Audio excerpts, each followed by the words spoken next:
Okay students, very good morning to you. This video for class 8 subject SST. This is the next video. Next topic, skills and technology. The technology and human skills play an important role for an efficient use of resources. It was in this process that sedentary agriculture or farming of land at a fixed location also developed. Man did not have the need to move from one place to another in search of food or hunt animals. In this paragraph, he wants to explain that the human technology, and skills की वजह से ही जो resources है उसको हम इफ़िशिएंटली use कर पा रहे हैं, और ह्यूमन के स्किल और टेक्नोलॉजी की वजह से ऐसे एग्रीकल्चर इम्प्लीमेंट्स भी डेवलप्ड हुए हैं जिसकी वजह से एग्रीकल्चर बहुत ही आराम से, बहुत ही अच्छे से ह्यूमन बींग्स कर पा रहे हैं। सही लोकेशन पे फार्मिंग भी हो रही है, हर एक चीज़ डेवलप कर लिया है उन्होंने।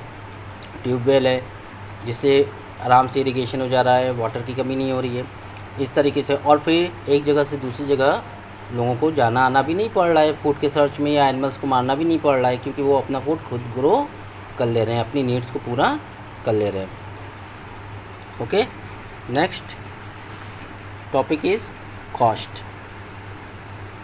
The cost involved in development, extraction and transportation from the most critical components affecting the use of resources. Sometimes it becomes cheaper to import a particular resources from another place. Yeah, what he wants to explain that the cost involved in development, extraction and transportation from the most critical components affecting the use of resources. किसी भी resources को जो हम लोग use कर रहे हैं, ठीक है, या उसको जो एक्सट्रैक्ट करके निकाल रहे हैं, अर्थ को डग आउट करके उसको एक्सट्रैक्ट करके उसको प्यूरीफाई करके, तो उस पर कॉस्ट कितनी आ रही है, वो हमारे लिए बेनिफिशियल है कि नहीं है. अगर उसमें प्रोसेस में ज़्यादा एक्सपेंसेस हो रहे हैं और उसकी वैल्यू कम आ रही है तो फिर हम उस एलिमेंट्स को एक्सट्रैक्ट नहीं करते हैं. ओके, क्योंकि एक्सट्रैक्ट करना है, फिर उसको ट्रांसपोर्टेशन में करना है, फिर उसको प्रोसेस करना है, फिर उसको प्यूरीफाई करना है, फिर वो मार्केट में आएगा, तो इस तरीके से उस पर ओवरहेड एक्सपेंसेस बहुत ज़्यादा होते हैं. तो अगर वो हमारे लिए बेनिफिशियल होगा तभी हम उसको एक्सट्रैक्ट करते हैं. ओके, नेक्स्ट, और country date to get it locally और indigenously. Transport and communication. Here the next topic is transport and communication. Many areas of the earth are inaccessible. Transport and communication play a crucial role in covering the areas. For example, Siberia in Russia has huge resources, but due to the lack of transport and communication, these resources cannot be exploited. Here, many areas on the earth are inaccessible. Transport और communication की वजह से ही हम एक जगह से दूसरी जगह जा पा रहे हैं, एक जगह से दूसरी जगह रिसोर्सेज को भी हम सेंड कर पा रहे हैं, ट्रांसपोर्ट कर पा रहे हैं, उसको यूटिलाइज़ कर पा रहे हैं. अगर ये ट्रांसपोर्ट और कम्युनिकेशन डेवलप नहीं कर पाएंगे तो ये रिसोर्सेज का यूज़ भी हम लोग अच्छे से नहीं कर पाएंगे, है ना. जैसे कि एक बता रहा है कि साइबेरिया इन रशिया एक प्लेस है जहाँ पर रिसोर्सेज तो बहुत ज़्यादा है, लेकिन वहाँ ट्रांसपोर्ट एंड कम्युनिकेशन डेवलप नहीं है, इसलिए ह्यूमन बीइंग उसको एक्सप्लॉयट नहीं कर पा रहा है उन रिसोर्सेज को. It is only recently that human settlements have appeared in some parts of the Siberia. Recently में ही कुछ पार्ट में अब ह्यूमन बींग जो है अपना सेटलमेंट्स बना चुके हैं, वहाँ रहने लगे हैं. As a result, roads and communication facilities have developed and now resources are also being exploited. और धीमे धीमे जब ह्यूमन सेटलमेंट्स हो गया तो रोड एंड कम्युनिकेशन भी डेवलप हो गया, एंड रोड कम्युनिकेशन डेवलप होने की वजह से वहाँ पर अब रिसोर्सेज को भी वो डग आउट कर ले रहे हैं, और डग आउट कर रहे हैं, यूज़ कर रहे हैं, तो इसको एक्सप्लॉइट कर रहे हैं. Okay, the next heading is adequate deposits. Resources can be exploited commercially only if adequate deposit occur at a place. For example, iron ore deposit in Chota Nagpur area can be exploited on commercial lines because adequate deposit and other required materials are found in that area. Iron ore deposit can be found at many places in India, but their deposits are either not adequate or cannot be exploited commercially for their reasons. So here he wants to explain the adequate deposit. तो छोटा नागपुर प्लेटू है, वहाँ पर iron deposit बहुत ही ज़्यादा मात्रा में पाई जाती है, तो वहाँ पर हम लोग कमर्शियल वे में उसको यूज़ कर सकते हैं। आयरन को डग आउट करके, उसको प्यूरिफाई करके, फिर आयरन को कमर्शियली मार्केट में सेल कर पा रहे हैं हम लोग, ह्यूमन टेक्नोलॉजी और स्किल्स की वजह से। ठीक है। Iron ore deposit can be found at many places in India. Iron ore जो है वो इंडिया में कई जगह पर पाया जाता है ना। आयरन ओर क्या होता है, जिससे कि आयरन को एक्सट्रैक्ट करके प्यूरिफाई आयरन निकाला जाता है। आयरन ओर जो होता है वो आयरन का ही फॉर्म होता है, लेकिन उसमें बहुत ढेर सारी इम्प्योरिटीज़ होती है, तो उन इम्प्योरिटीज़ को अलग करके फिर हम उसको यूजेबल बनाते हैं। Okay. Next is industrialization. It is the industries which make use of resources as raw material and turn them into useful product. Even though resources may be exploited for export to their places or countries, industrialization determines proper use and adds value to resources. Poor nations lacking industrialization use primitive methods and obsolete technology as well as worn out machinery and produce inferior quality resources that are quite expensive. यहाँ पे क्या explain करना चाह रहा है ये paragraph, it is the industries which make use of resources. Industries हैं जो कि ओर्स को प्यूरीफाई फॉर्म में चेंज करते हैं, और प्यूरीफाई फॉर्म में चेंज होने के बाद उन रिसोर्सेज को हम लोग यूज़ करते हैं एज ए रॉ मटेरियल, और रॉ मटेरियल के बाद उसको हम पर्टिकुलरली किसी न किसी ऑब्जेक्ट में चेंज कर देते हैं। जैसे आयरन है तो आयरन को हम लोग परचेज़ करते हैं, आयरन को परचेज़ करने के बाद उसको बहुत सारे यूजेबल थिंग्स में चेंज कर देते हैं। बहुत सारी मशीनरी, बाइक, कार, ये सारी चीज़ें किससे हैं, आयरन से ही बनी हुई है। तो आयरन को कौन चेंज कर रहा है, इंडस्ट्रीज चेंज कर रही है। Even though resources may be exploited for export to other countries. यहाँ पे बता रहा है कि जो ओर्स हैं, जो रिसोर्सेज हैं, उनको हम अदर कंट्रीज़ भी एक्सपोर्ट करते हैं। Industrialisation determines proper use and add value to resources. Industrialisation क्या करता है, उसका प्रॉपर यूज़ करता है और उसमें वैल्यू ऐड करता है रिसोर्सेज में, रिसोर्सेज को वैल्यूएबल बना देता है। Poor nation lacking industrialisation. Poor nation मतलब जो गरीब देश हैं, वहाँ पे इंडस्ट्रियलाइजेशन भी उतनी अच्छे से डेवलप नहीं है, उतनी अच्छी मशीनरी भी नहीं है, तो जब वो उन चीज़ों का यूज़ करते हैं तो वो अब्सोल्यूट वैल्यू होती है, और इस वजह से उनकी जो भी चीज़ें बनती है वो एक्सपेंसिव बनती हैं, मतलब महंगी हो जाती हैं। और जो डेवलप नेशन है वो डेवलप मशीनरी यूज़ करते हैं, और डेवलप मशीनरी यूज़ होने की वजह से उनका ओवरहेड एक्सपेंसेस जो होता है वो कम आता है। Okay students, next topic,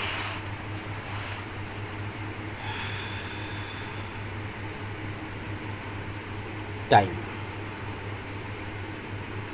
The value of resources also changes with time. It does not change. It may make a resources redundant. For example, people in northern New England, USA used pipe tar and tall timber for constructing houses and to develop settlements. Okay, which changes over time. These resources were used by the English Navy for shipbuilding. Thus, even after the settlements and established, the resources continued to be of strategic value. What he wants to explain, the value of resources also change with time. जो value होती है resources की वो समय के अनुसार change होती चली जा रही है। जैसे कि एक रिसोर्सेज अभी हमारे पास डेवलप्ड है गोल्ड, तो गोल्ड की कीमत उस समय बहुत कम थी, धीमे धीमे वो 5,000 हुई, 10,000 हुई, 12,000, 15,000 हुई, 50,000 हो गई, है ना। तो इस तरीके से समय के चेंज होते होते रिसोर्सेज की वैल्यू भी चेंज होती चली जाती है। It may be a resources redundant, for example people in north England USA and pipe tar and tall timber for constructing houses. USA England यहाँ पर क्या पाइप तार और टॉल टिम्बर यूज़ करते थे अपने घर को डेवलप करने के लिए। धीमे धीमे जैसे चेंजेस होते चले गए तो इंग्लिश नेवी ने भी क्या किया, शिप बिल्डिंग के लिए उन किसका टिम्बर का यूज़ करना चालू कर दिया। Thus even after the settlements and were established the resources continue to be of strategic value. तो जैसे ही सेटलमेंट्स हो जाते हैं तो रिसोर्सेज की वैल्यू भी हो जाती है ना। Other factors like specialization, trade, international cooperation, availability of motive power like electricity also affect development and use of resources. Other factor जो affect करते हैं resources को वो होता है उसका specialization, trade जो हम लोग एक दूसरे देश के साथ import और export करते हैं, international cooperation जो other countries के साथ होता है, availability of motive power like electricity, वहाँ इलेक्ट्रिसिटी की डेवलपमेंट कैसी है, इलेक्ट्रिसिटी की सप्लाई कैसी है, also affect development and use of resources. तो वो रिसोर्सेज के डेवलपमेंट और उसके यूज़ को बहुत ज़्यादा अफेक्ट करते हैं। For example a small country like Japan is today an industrially advance country, she specialises in some chosen fields like motor cars and now in textiles.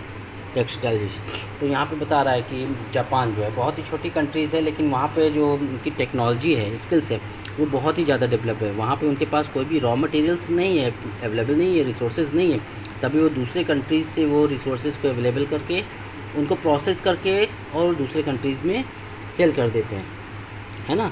तो वो अपने स्पेशलाइजेशन की वजह से और ज़्यादातर उनमें मोटर कार और टेक्सटाइलाइजेशन में वो बहुत ही ज़्यादा डेवलप हो चुके हैं, स्पेशलाइजेशन हो चुके हैं। Okay, the next topic is kinds of resources. Okay, the resources are generally of two main types, natural and human और human made. This classification in shown in the diagram. तो resources को two parts में divide किया गया, two types में divide किया गया, एक नेचुरल और एक मैन मेड रिसोर्सेज में, जो कि नीचे डायग्राम में आपको शो हो रहा है। देखिए नीचे डायग्राम में इस तरीके से ये डायग्राम आपका रिसोर्सेज का, जिसको डिवाइड किया गया है natural and man made. Natural resources में आ रहा है आपका रिन्यूएबल और non renewable resources. Renewable resources में आ रहा है आपका कंटिन्यूस और फ्लो, एग्जांपल विंड, वाटर, है ना, बायोलॉजिकल। उसके बाद कंटिन्यूस फ्लो में विंड वाटर में क्या हो रहा है, नेचुरल वेजिटेशन जैसे फॉरेस्ट, वाइल्ड लाइफ। ये हमारे एग्जांपल आगे किसके, रिन्यूएबल रिसोर्सेज के। और इधर देखिए मैन मेड में दिखा रहा है आपको structure and institution, quality and quantity, recyclable, example metals. Non renewable में क्या आ रहा है, रिसाइक्लेबल मेटल्स, और नॉन रिसाइक्लेबल में होता है fossils fuels. Okay, now we proceed to the next topic here, based on origin। based on origin based on origin the resources can be classified into natural and human resources। origin के base पे resources को natural और human resources के base पे divide किया गया है।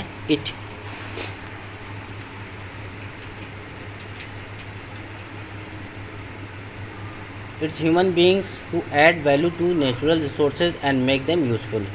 जो ह्यूमन बींग्स ही हैं जिन्होंने रिसोर्सेज को यूजेबल फॉर्म में चेंज किया है, बदल दिया है। Therefore we need to treat human resources as a part of the same system. इसलिए हमने ह्यूमन रिसोर्सेज को भी सेम सिस्टम में रखा है। पहला आता है natural resources. Natural resources, these are the gifts of the nature which are found useful for making the life of human beings comfortable and worth living। Natural resources include natural vegetation, soil, water, air, minerals and even rocks। These can be of two many types, biotic and abiotic।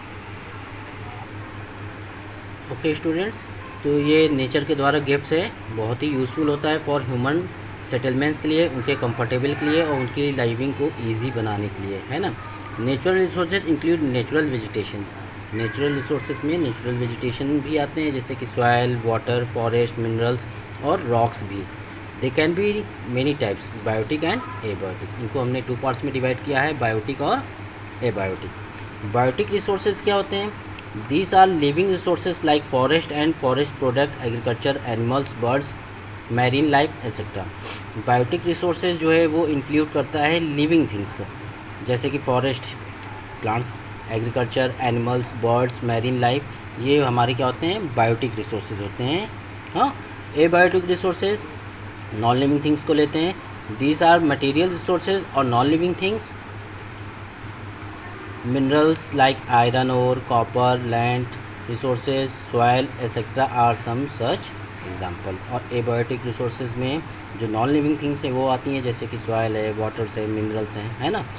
ठीक, अब हम लोग आगे अपने next topic की तरफ बढ़ते हैं। नेक्स्ट टॉपिक हमारा क्या है, ह्यूमन रिसोर्सेज।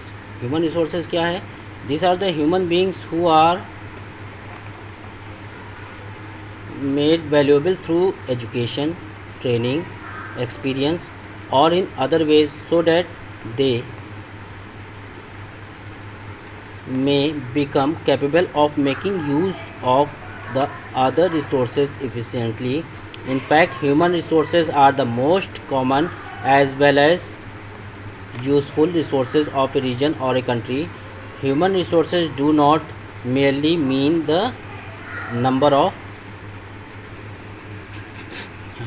बता रहे हैं ह्यूमन रिसोर्सेज के बारे में कि ह्यूमन रिसोर्सेज जो है वो एजुकेशन, ट्रेनिंग, एक्सपीरियंस की वजह से अपने आप को कैपेबल बनाते हैं कि वो रिसोर्सेज को यूटिलाइज़ कर सकें एफिशिएंटली और जुडिशली उसको कंट्री के लिए भी वैल्यूबल बना सकें, जिसकी वजह से वो कमर्शियल वे में उसको अच्छे से यूज़ कर सकें। ठीक है, ह्यूमन रिसोर्सेज खाली ये नहीं है कि वहाँ पे कितने पीपल रह रहे हैं, okay, people living in an area, but how the people possess skills, education, knowledge to develop other resources. Means ये होता है कि कितने पीपल हैं, but how the people possess skills, कैसे वो स्किल्स को पॉजेस करते हैं, एजुकेशन को, नॉलेज को, टू डेवलप रिसोर्सेज, जिसकी वजह से वो रिसोर्सेज को डेवलप कर पाते हैं। Indeed too many human beings without adequate skills, education and training make a nation very poor. अगर ह्यूमन स्किल्स नहीं है, नॉलेज नहीं है, तो वो अपने कंट्री को क्या बनाते हैं, पुअर बनाते हैं, क्योंकि अगर स्किल ज़्यादा है, एक्सपीरियंस ज़्यादा है, नॉलेज ज़्यादा है, तो ऑटोमेटिक पीपल के द्वारा वो कंट्री ज़रूर डेवलप करेगी, पुअर नहीं रहेगी। एंड मे पे ए ड्रैग और देयर नेचुरल रिसोर्सेज, और वो रिसोर्सेज को भी अच्छे से यूज़ नहीं कर पाएंगे, उसका वेस्टेज ज़्यादा करेंगे, है ना। फिर है बेस्ड ऑन रेनेबिलिटी। रेनेबिलिटी में मतलब होता है कि रीयूज़ उसको कैसे कर सकते हैं, depending on whether they are replenishable or they are too many types of resources, renewable and non-renewable। तो there are two types of resources यहाँ पे बता रहा है, जो कि एक renewable और दूसरा क्या होगा, non-renewable। renewable resources क्या होते हैं, जिनको हम अगेन एंड अगेन यूज़ कर सकते हैं, और non-renewable resources क्या होते हैं, जिनको हम बार बार यूज़ कर नहीं सकते हैं, उनको non-renewable resources कहते हैं। ओके, यहाँ पे रिन्यूएबल रिसोर्सेज और नॉन रिन्यूएबल रिसोर्सेज आपको ऑलरेडी गिवन है। तो रिन्यूएबल रिसोर्सेज के बारे में हमने आपको बताया, these resources can B renewed after use के बाद हम उसको फिर से यूज़ कर सकते हैं। They do not get exhausted, वो ख़त्म नहीं होते हैं। Renewable resources are air, water, forest, soil etcetera. तो सॉइल को भी देखते हैं हम लोग, वाटर को भी, फॉरेस्ट, तो ये सारी चीज़ें क्या होता है, जैसे सोलर एनर्जी, तो हम उनको अगेन एंड अगेन यूज़ कर सकते हैं, ये ख़त्म नहीं होते हैं। इन टाइप के रिसोर्सेज को हम लोग रिन्यूएबल रिसोर्सेज कहते हैं। This renewability is possible only under certain condition.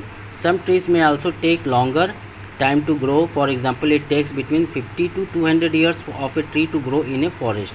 Availability of fresh and pure water in a river may be obtain under certain condition of environment. लेकिन ये रिन्यूएबिलिटी जो है वो किसी पर्टिकुलर कंडीशन पे डिपेंड करती है, कि अगर हम फॉरेस्ट क्लियर करते चले गए तो ऐसा नहीं कि वहाँ प्लांट जल्दी जल्दी ग्रो होने लगेंगे, है ना, उनको भी टाइम लगता है। तो जैसे हम कोई फॉरेस्ट क्लियर कर रहा है तो नए प्लांट्स हम लोग लगाते जाए, जिससे कि प्लांट्स की कमी ना हो, क्योंकि प्लांट्स हमारे लिए बहुत ही यूज़फुल होते हैं, है ना। उसी तरह रिवर वाटर को भी हम अगर डैमेज करते रहेंगे, रिवर पाइप रहेगी तो वो एक्सप्लॉइट हो जाएगा वाटर, तो पर्टिकुलरली कंडीशन में भी वो रिन्यूएबल रह सकती है।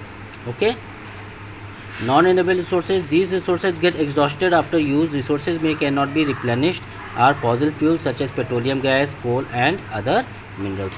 और बहुत नॉन रिन्यूएबल रिसोर्सेज में वो रिसोर्सेज आते हैं जो कि एक बार यूज़ करने के बाद एग्जॉस्ट हो जाते हैं, मतलब ख़त्म हो जाते हैं, उनको हम दोबारा यूज़ नहीं कर सकते। जैसे कि पेट्रोलियम है, गैस है, कोल है, तो उनको एक बार यूज़ करते हैं, उसके बाद ये ख़त्म हो जाते हैं, इनको दोबारा यूज़ हम नहीं कर सकते हैं। Okay students, thank you, we meet in the next video.